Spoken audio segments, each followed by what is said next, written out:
عز المنطقة العربية بل الشرق الأوسط.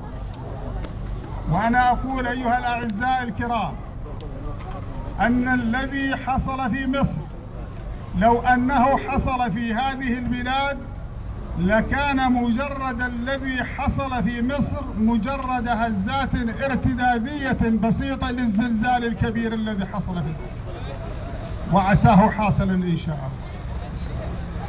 ومن هنا أقول أن علينا أن نقدر بأننا نتصدى إلى مسؤولية كبيرة جدا، ليس في مواجهة نظام أو حاكم مستبد بائس، وإنما في مواجهة قوى استعمارية استكبارية ليس أقلها الصهيونية وليس أكثرها أمريكا زعيمة الإمبريالية العالمية.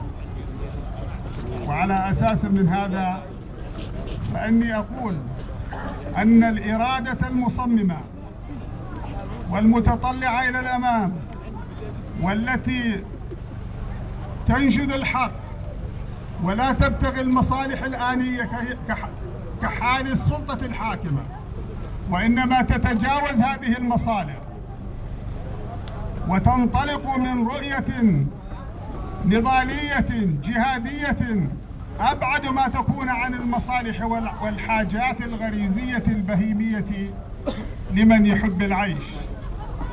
إن من يتسامى كحالكم لا بد إن شاء الله إلا أن يكون منتصرا ويحقق النتيجة المرجوة. وأشير في هذا المقام أن الأجهزة وأدوات النظام وهي تعد الآن قد بدأت تصدر الأوامر إلى بلطجيتها وإلى كل سوءاتها وعوراتها لأن تزج بها في الساحة.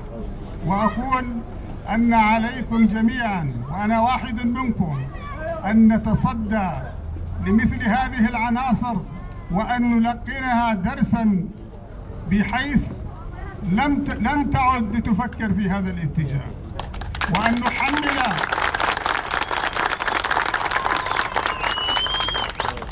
نحمل سيدهم وحده وقبل غيره وكل أدواته مسؤولية كل قطرة دم تنزل عن طريق هذه الأجهزة.